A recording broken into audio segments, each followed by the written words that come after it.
வேதத்திலே 2 நாளாகமும் 20வது அதிகாரத்தினுடைய 14வது வசனத்தை நம்ம வாசிப்போமே. ஆனால் 13லிருந்து வாசிங்களேன். 2 நாளாகமும் 20ஆம் அதிகாரம் 14வது வசனம். யூதா கோத்திரத்தார் அனைவரும், அவர்கள் குழந்தைகளும், அவர்கள் பெண் ஜாதிகளும், அவர்கள் குமாரரோடும் கூட கர்த்தருக்கு முன்பாக நின்றார்கள். இன்னொரு விஷயம் கூட வாசிக்கலாம். 13. யூதா கோத்திரத்தார் அனைவரும், அவர்கள் குழந்தைகளும், அவர்கள் பெண் ஜாதிகளும், அவர்கள் குமாரரோடும் கூட கர்த்தருக்கு முன்பாக நின்றார்கள். அப்படின்னா இந்த அதிகாரத்தை நீங்க தொடக்கத்திலிருந்து வாசிக்கும் போது ஒரு மிகப்பெரிய ஒரு பிரச்சனையை அவங்க சந்திக்கிறாங்க. நீங்க வாசிக்கலாமே. 11வது வசனத்திலிருந்து வாசிப்பீர்களே. ஆனால் இப்போதும் இதோ அவர்கள் எங்களுக்கு நன்மைக்கு தீமை சரி கட்டி தேவரீர் எங்களை சுதந்தரிக்க பண்ணின உம்முடைய சுதந்திரத்திலிருந்து எங்களை துரத்திவிட வருகிறார்கள். எங்கள் தேவனே, அவர்களை நீர் நியாயம் தீர்க்க மாட்டீரோ? எங்களுக்கு விரோதமாய் வந்த இந்த ஏராளமான கூட்டத்திற்கு முன்பாக நிற்கிறதற்கு எங்களுக்கு பலனில்லை. நாங்கள் செய்ய வேண்டியது இன்னதென்று எங்களுக்கு தெரியவில்லை. ஆகையால் எங்கள் கண்கள் உம்மையே நோக்கி கொண்டிருக்கிறது என்றான். யூதா கோத்திரத்தார் அனைவரும், அவர்கள் குழந்தைகளும், அவர்கள் பெண் ஜாதிகளும், அவர்கள் குமாரரோடும் கூட கர்த்தருக்கு முன்பாக நின்றார்கள். அப்படின்னா ஒரு மிகப்பெரிய ஒரு பிரச்சனையை இவங்க சந்திக்கிறாங்க. ஏராளமான கூட்டம் கடலுக்கு அந்த பக்கம் திரளாய் கூடி இருக்கிறாங்க. இப்போ இவர்களுக்கு நிற்கிறதற்கு பலன் இல்லை. அப்பதான் இந்த ராஜா என்ன பண்றாருன்னா ஒரு ஜெபம் ஏறெடுக்கிறார். ஆண்டவரே, அவர்கள் கையில நீர் எங்களை ஒப்பு கொடுத்தாதுறீங்க, அவங்க ரொம்ப பெரிய கூட்டமா இருக்கிறாங்க, எங்களுக்கு நிற்கிறதற்கு எங்களுக்கு பலன் இல்லை, நாங்க என்ன டிசைட் பண்றதுன்னு எங்களுக்கு தெரியல, நாங்கள் போகும் வழி இன்னதென்று எங்களுக்கு தெரியல அப்படின்னு சொல்லி வேதம் சொல்லுது. எல்லாரும் கர்த்தருக்கு முன்பாக நின்றார்களாம். ஆண்டவருக்கு முன்பாக நின்றார்களாம். உங்க வாழ்க்கையில ஆண்டவருடைய பிள்ளைகள் ரட்சிக்கப்படாதவர்களுக்கு இது நிறைய நேரத்தில் சாத்தியம் ரொம்ப குறைவாக இருக்கும். ஆனாலும் நான் ஜெபம் பண்ணுறேன், கர்த்தருடைய வார்த்தையின்படியே உங்களுடைய குடும்பமாய் நிற்கிறதற்கு ஆண்டவர் அந்த மகா பெரிய ரட்சிப்பை ஆண்டவர் கட்டளையிடுவார். ஒரு ஒரு காரியத்தில் மிகப்பெரிய வெற்றி என்ன அப்படின்னா, இந்த குடும்பமாக நிற்கிறீங்க பாருங்களேன், ஃபேமிலியா நிக்கிறீங்க பாருங்க, அதுல ஒரு மிகப்பெரிய வெற்றி அடங்கி இருக்கிறது. ஒருவேளை கணவன் மனைவி நீங்க 2 பேர் இருப்பீங்கன்னா, நீங்க 2 பேரும் ஒன்னா நின்று ஜெபம் பண்ணீங்கன்னு வச்சுக்கோங்களேன், ஆண்டவர் சொல்லுகிறார், ஒருவன் 1000 பேரையும் இருவர் 10,000 பேரையும். அதே போல ஒரு பிரச்சனை வரும்போது கணவன் மனைவி மகன் மகள் எல்லாரும் சேர்ந்து ஆண்டவருக்கு முன்னாடி முன்பாக பணிந்து கொண்டீர்கள் என்று வச்சுங்களேன், அப்படியே நின்னீங்கன்னா மிகப்பெரிய ரட்சிப்பை உங்களால பார்க்க முடியும். அதான் நம்ம ஒரு மிகப்பெரிய ஏசன்னா அப்படின்ற ஒரு பெரிய ஊழியக்காரர் ஆந்திராவில் இருந்தாங்க. இப்போ சமீபத்தில் அவங்க இறந்துட்டாங்க. ஆனால் அந்த ஆந்திராவில் இருந்த அந்த ஏசன்னா அப்படின்றவங்களுடைய சாட்சி ரொம்ப வித்தியாசமான ஒரு சாட்சி. அவர்கள் செய்வினை கட்டுகளினால பாதிக்கப்பட்டு மனநலமா பாதிக்கப்பட்டு 7 வருஷம் எங்க இருக்கிறோம் அப்படின்னு தெரியாம நினைவு தப்பி தெருவுலையும் குப்பை தொட்டியிலையும் ஹோட்டலுக்கு பின்னாடியும் பொறுக்கி பொறுக்கி இப்படி சாப்பிட்டுட்டு பைத்தியக்காரரை போல அலைஞ்சிட்டு இருந்த அந்த மனுஷன் திடீர்னு ஒரு நாள் ஒரு குடும்ப ஜெபம், அப்படின்னா ஒரு கணவன் மனைவி அவங்களுடைய பிள்ளைகள் சேர்ந்து இரவில் ஒரு குடும்ப ஜெபம் பண்ணிட்டு இருக்கிறாங்க. அந்த குடும்ப ஜெபத்துல அந்த பைத்தியக்காரரா இருக்க மாதிரி துணியெல்லாம் அழுக்கா இருக்குது, அவர் ரொம்ப மோசமா இருக்காரு, சும்மா ஜஸ்ட் ஒரு இடத்துல ஓரத்துல ஒதுங்கி உட்கார்ந்து கொஞ்ச நேரம் இவங்க பாட்டு பாடுறத இவங்க ஜெபம் பண்றத அப்படி கேட்டுட்டு இருக்காரு. அவ்வளவுதான். அந்த நேரத்தில் ஆண்டவருடைய ஒரு மகிமை அவரை தொட்டு அவர் விடுதலையாகி ஒரு மிகப்பெரிய ஊழியத்தை அந்த தேவ மனுஷன் செய்தார். அவருடைய சர்ச் இந்த மாதிரி இருக்காது, 5 வாசல் இருக்கும் அவங்களுடைய சர்ச்சுக்கு. அப்படின்னா இந்த மாதிரி பலிபீடம் போட்டிங்கன்னா இந்த பக்கம் ஒன்று, இந்த பக்கம் ஒரு வாசல், இந்த மாதிரி 5 வே இருக்கும். இந்த 5 வழி என்ன அப்படின்னு சொன்னால், சண்டே ஞாயிற்றுக்கிழமை வந்து 5 பாதையும் திறந்துருவாங்க. ஆனால் மற்ற பாதையில் வந்து ஒவ்வொன்றும் நம்பர் 1, நம்பர் 2, நம்பர் 3 தனியாக பிரித்து அதில் தனித்தனியாக ஜெபம் நடத்துவாங்க. ஒவ்வொரு ஏரியாவில் இருக்கிறவங்க அந்த ஹாலுக்கு வந்துடணும். அந்த மாதிரி மிக பிரம்மாண்டமான தேவனுடைய ஊழியத்தை செய்கிறவராய் கர்த்தர் மாற்றினார். அதனால எந்த குடும்பத்தில் கணவன் மனைவி பிள்ளைகளோட நம்ம தேவ சமூகத்தில் நிற்கிறோமோ அது மிகவும் பலன் உள்ளது. அதனால இதுவரைக்கும் அதை செய்யலைன்னா கூட இன்னைக்கு ஒரு தீர்மானத்தோட எடுங்க. உங்களுடைய கடன் முடியணுமா? ஒன்றும் வேண்டாம், யாரோட நில்லுங்கன்னா உங்க பிள்ளைகளோட நில்லுங்க, உங்க குடும்பத்தோட நில்லுங்க. பாஸ்டர் வருவாங்களான்னு தெரியலையே, ஆனா அதற்காக நீங்க ஜெபம் பண்ணி பிரயாசம் எடுங்க. ஆண்டவர் வந்து பெரிய அற்புதத்தை செய்வார். ஆனால் சத்துரு வந்து தடையை கொண்டு வருவான். ஏன் அப்படின்னா நம்முடைய கஷ்டங்களை வந்து நம்முடைய பிள்ளைகளோட ஷேர் பண்ணி நம்ம ஜெபம் பண்ணணும். அப்போ தான் அவர்களுக்கு அதுக்குள்ள இருதயத்துக்குள்ள கடந்து போகும். இல்லைன்னா அவங்களுக்கு என்னமோ தெரியாது, அதை குறித்த ஒரு பேடன் அவங்களுக்கு வராது. அதனால் நம்முடைய பிள்ளைகளை நிற்க வச்சு நம்ம இன்னைக்கு ஒரு ஜெப குறிப்புக்காக ஜெபம் பண்ணுவோம். அப்பாவுனுடைய வேலை ஸ்தலத்தில் பயங்கரமான ஒரு பிரச்சனை இருக்குது. அப்பாவுனுடைய வேலை செய்கிற இடத்துல இந்த நபர் வந்து இந்த மாதிரி அப்பாவை ரொம்ப ப்ரெஷர் பண்ணுறாங்க. அதனால அப்பா ரொம்ப வருத்தப்படுறாரு. மாதமானா அவர் சம்பாதிச்சுட்டு வர்ற பணத்திற்கு இவ்வளோ கஷ்டப்பட வேண்டியது இருக்குது.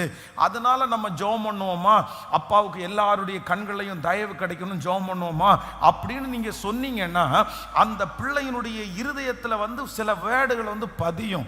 என்ன பதியும்னா, ஐயோ அப்பா இவ்வளோ சம்பாதிக்கிறாருன்னா இவ்வளோ கஷ்டம் இருக்கு அப்பாவுக்கு, நம்ம அந்த பணத்தை பார்த்து செலவு பண்ணணும்.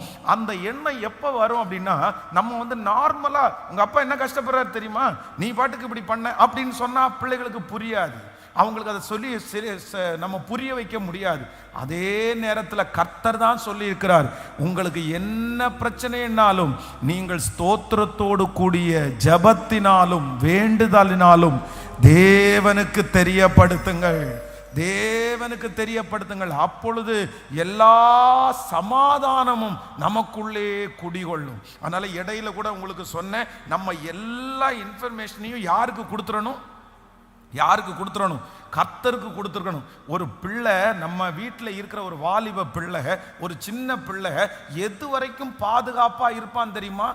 எது வரைக்கும் பாதுகாப்பாக இருப்பான்னா, எப்போ அவளுடைய வாழ்க்கையில், அந்த பிள்ளையினுடைய வாழ்க்கையில், பையனுடைய வாழ்க்கையில் நடக்கிறது எல்லாத்தையும் பெற்றோர்களிடத்தில் ஒப்படைக்கிறானோ அது வரைக்கும் அந்த பிள்ளைய உலகம் எந்த விதத்திலும் தட்ட முடியாது. அவன் உண்மையா இருக்கான்னு அர்த்தம். சிம்சோன் வந்து தன்னுடைய வாழ்க்கையில செய்த முதல் தவறு என்ன அப்படின்னா, அவன் வந்து சிங்கத்தை கொன்றது உள்ளதான். சிங்கத்தை கொன்றுட்டு திரும்பி வரும்போது அந்த சிங்கத்தினுடைய உடம்புக்குள்ள தேன் கூடு இருக்குது. அது செத்து போன சிங்கம் அப்படின்னா அதனுடைய சரீரத்துல வந்து இவன் வந்து செத்தவங்க வீட்டுக்கே போகக்கூடாது. இவனுடைய நசரேய விரதம் இவனுக்கு.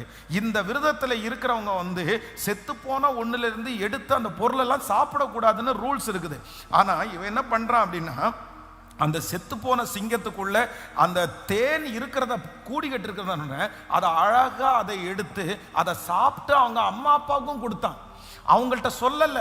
வேதம் ரொம்ப தெளிவாய் சொல்லுகிறது, அதை தன் தகப்பனார் தாயாருக்கு, நீங்க நியாயாதிபதிகளின் புஸ்தகம் 14ஆம் அதிகாரத்தினுடைய 9வது வசனத்தை வாசிப்பீர்களே ஆனால், அவன் அதை தன் கைகளிலே எடுத்து சாப்பிட்டு கொண்டே நடந்து தன் தாய் தகப்பனிடத்தில் வந்து அவர்களுக்கும் கொடுத்தான், அவர்களும் சாப்பிட்டார்கள். ஆனாலும் தான் அந்த தேனை சிங்கத்தின் உடலிலே எடுத்ததை அவர்களுக்கு அறிவிக்கவில்லை. ஏன் சிங்கத்தினுடைய உடல்ல இருந்து எடுத்ததை அறிவிக்கலைன்னா, எடுத்தா அவங்க என்ன பண்ணிருப்பாங்க? சத்தம் போட்டிருப்பாங்க, திட்டி இருப்பாங்க. இல்லைன்னா உடனே என்ன பண்ணிருப்பாங்கன்னா, வாப்பா நீ ரொம்ப தப்பு பண்ணிட்ட, ஏசப்பாவுக்கு விரோதமா தப்பு பண்ணிட்ட, வா நம்ம பலி செலுத்தலாம் அப்படின்னு சொல்லி அவனை ரொம்ப அழகா அதை கரெக்ட் பண்ணியிருப்பாங்க. ஆனா அம்மா அப்பாட்ட சொல்லலை. அப்போ நம்முடைய பிள்ளைகள் வந்து நம்மிடத்துல எல்லா பிரச்சனையும் ஷேர் பண்ற அந்த சூழ்நிலையை நீங்க உருவாக்கணும். அந்த இடத்துல இருக்கிற வரைக்கும் நம்ம பிள்ளைங்க பாதுகாப்பா இருப்பாங்க.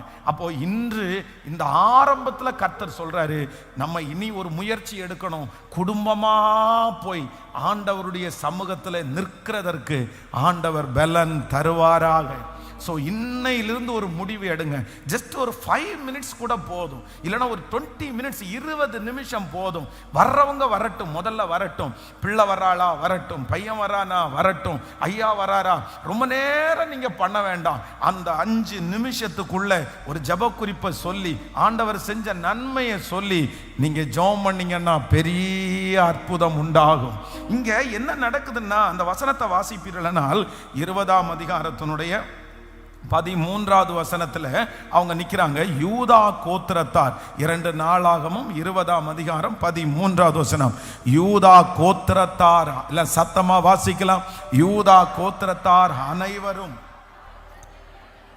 அவர்கள் குழந்தைகளும் அவர்கள் பெண் ஜாதிகளும் அவர்கள் குமாரரோரும் கூட கர்த்தருக்கு முன்பாக நின்றார்கள். கர்த்தருக்கு முன்னாடி நின்ன உடனே ஆண்டவர் பாருங்க இப்போ ஒரு அற்புதத்தை உண்டு பண்றாரு.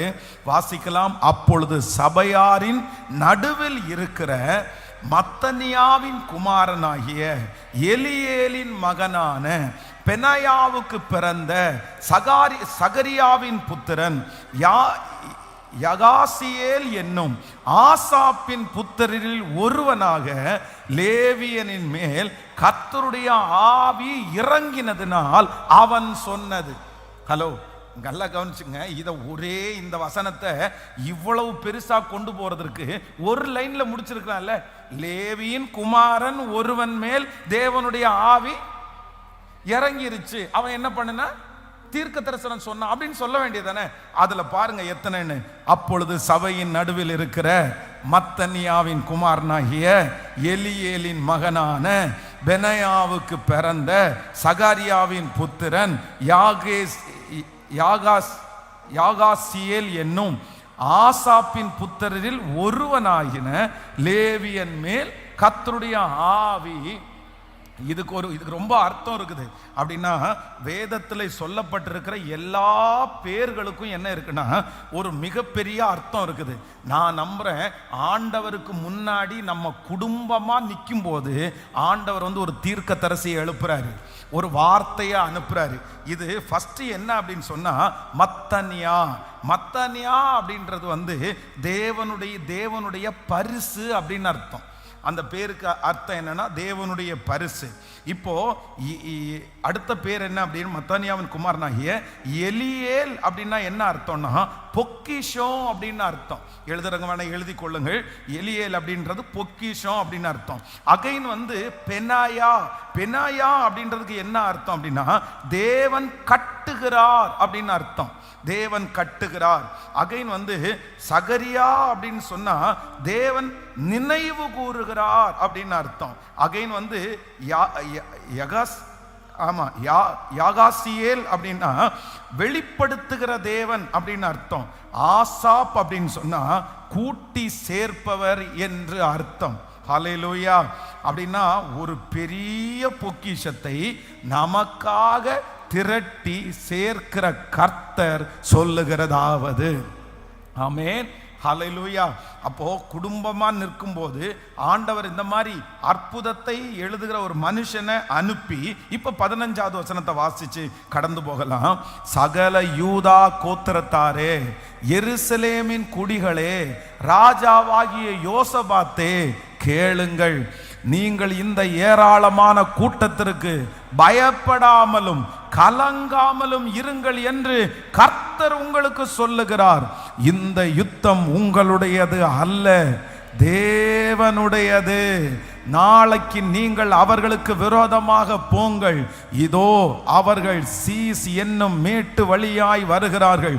நீங்கள் அவர்களை எருவேல் வனாந்தரத்திற்கு எதிராயிருக்கிற பள்ளத்தாக்கில் கடையாந்தரங்களிலே கண்டு சந்திப்பீர்கள். ஹல்லேலூயா. நல்ல கரங்களை தட்டி ஆமேன். சகல யூதா கோத்திரத்தாரே, எருசலேமின் குடிகளே, ராஜாவாகிய யோசபாத்தே கேளுங்கள். நீங்கள் அந்த ஏராளமான கூட்டத்திற்கு பயப்படாமலும் கலங்காமலும் இருங்கள் என்று கர்த்தர் சொல்லுகிறார். இந்த யுத்தம் உங்களுடையது அல்ல, இந்த யுத்தம் கர்த்தருடையது. கர்த்தர் நிறைய பேரை பார்த்து கர்த்தர் வாக்கு கொடுக்கிறார். நீ என் சமூகத்துக்கு முன்னாடி இத்தனை நாட்களும் வந்து நிற்கிறாய் மகளே, வந்து நிற்கிறாய் மகனே. ஆமென். நீங்கள் இந்த ஏராளமான பிரச்சனைக்கு பயப்பட வேண்டாம், கலங்க வேண்டாம். கர்த்தர் சொல்லுகிறார், இந்த யுத்தம் கர்த்தருடையது, இந்த யுத்தம் உங்களுடையது அல்ல, இந்த யுத்தம் தேவனுடையது.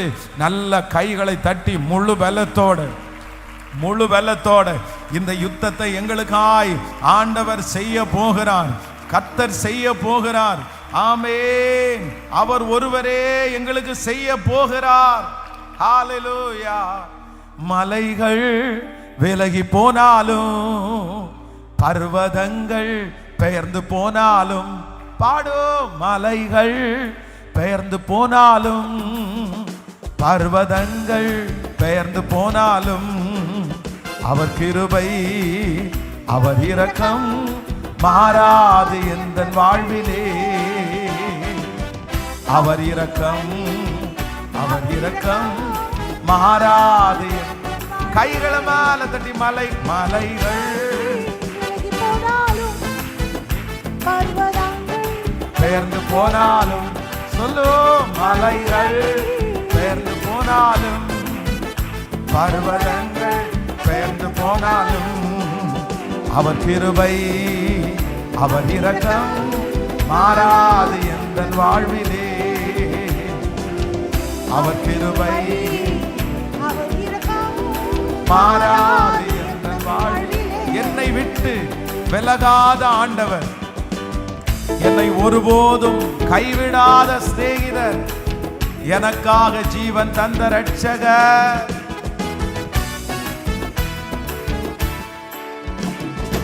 என்னை விட்டு விலகாத ஆண்டவர், ஒருபோதும் கைவிடாத சிநேகிதர். என்னை விட்டு விலகாத ஆண்டவர், ஒருபோதும் கைவிடாத சிநேகிதர். எனக்காக ஜீவன் தந்த ரட்சகர், என் வாழ்வில் என்று போதுமானவர். எனக்காக ஜீவன் தந்த ரட்சகர், என் வாழ்வில் என்று போதுமானவர். மலைகள் விலகி போனாலும், பர்வதங்கள் பெயர்ந்து போனாலும், மலைகள் பெயர்ந்து போனாலும், பர்வதங்கள் பெயர்ந்து போனாலும், அவர் கிருபை அவர் இரக்கம் மாறாது எந்த வாழ்விலே. நம்புறப்பா, கிருபை மாறாது எந்த வாழ்விலே. ஹalleluya. சகல யூதா கோத்திரத்தாரும் தன்னுடைய குமாரத்திகளோடும், தன்னுடைய மனைவியோடும், தன்னுடைய குமாரரோடும் கூட கர்த்தருக்கு முன்பாக நின்றார்கள். கர்த்தருக்கு முன்னாடி நின்ன உடனே ஆண்டவர் யாரை எழுப்புறாராமா? மத்தனியா, எமாலியேன், பெனாயா, சகரியா, யாகேஸ், ஆசாப், இப்படி ஒரு 4 ஜெனரேஷனை சொல்லி கர்த்தர் சொல்றாரு, இந்த ஒரு பேர் அல்ல, அப்படியே 300க்கு ஆண்டவர் கொடுத்த எல்லா ஆசீர்வாதத்தையும் சொல்லி இத்தனை பேருடைய நாமத்தினால, அதுவும் லேவியின் குடும்பம். லேவியின் குடும்பம்னா ஆசாரிய ஊழியத்திற்கென்று வேறு பிரிக்க ஒரு பட்ட குடும்பம். அதிலிருந்து ஒரு மனுஷனை எழுப்பி கர்த்தர் வாக்கு கொடுக்கிறார், இந்த யுத்தம் உங்களுடையது அல்ல, இந்த யுத்தம் தேவனுடையது. ஹல்லேலூயா. இன்னைக்கு ஒரு தீர்மானத்தோட நம்ம ஒரு ஜெபத்தை ஏறெடுக்க போறோம். ஆண்டவரே, எங்க குடும்பத்துல சீக்கிரமா நாங்க எல்லாரும் உங்களுக்கு முன்னாடி நிக்கணும், உங்களுக்கு முன்னாடி நாங்க நிக்கணும் ஆண்டவரே, உங்க முன்னாடி எங்க குடும்பமா நிக்கணும் ஆண்டவரே. பாருங்க, சில குடும்பத்துல பிறந்த நாள் வந்துச்சுன்னு வச்சுக்கோங்களேன், வீட்டில் பார்ட்டி வைப்பாங்க. நிறைய பேருடைய திருமண நாளுக்கு வீட்டில் பார்ட்டி வைப்பாங்க. எல்லா சொந்தக்காரங்க, அண்ணன் தம்பி எல்லாரும் வருவாங்க. ஆனால் அங்கே ஜபமே இருக்காது, அங்கே ஆராதனையே இருக்காது. அங்கே வெறும் சத்தமும் ஆட்டமும் பாட்டமும் சோறும் அது மட்டும்தான் இருக்கும், வேற எதுவுமே இருக்காது. அது தப்புன்னு நான் சொல்லலை, அது இருக்கலாம். ஆனால் அதற்கு மாறாக இனி ஒரு முடிவெடுங்க, இனி ஒரு முடிவெடுங்க. சில வசதி உள்ளவங்க என்ன பண்ணுவாங்கன்னா, உடனே அதை ஹோட்டலில் ஆர்டர் பண்ணிடுவாங்க, ஹோட்டலில் போயிடுவாங்க. அங்கே போய் உட்காந்து சாப்பிட்டுட்டு அவர்களுக்குன்னு ஒரு தனி ரூம் எடுத்து அந்த மாதிரிலாம் இருப்பாங்க. ஆனால் அதற்கு மாறாக ஆண்டவரே, எங்கள் குடும்பத்தில் எப்போ நாங்கள் எல்லாரும் ஒன்று சேர்றது மாதிரி ஒரு சூழ்நிலை வருதோ அப்போ நாங்கள் என்ன பண்ணுவோன்னா உங்களுக்கு முன்னாடி நாங்கள் ஃபேமிலியாக வந்து நிற்போம். ஆமென். ஆண்டவரே, நாங்கள் குடும்பமாக உங்கள் சமூகத்தில் வந்து நிற்கிறதுக்கு ஒரு பாக்கியத்தை கர்த்தர் தாருங்க. சத்துரு மின்னலை போல விழுவான். பிரச்சனை மலை போல இருக்கிற பிரச்சனை சமபூமியா மாறப்போகுது. ஹல்லேலூயா.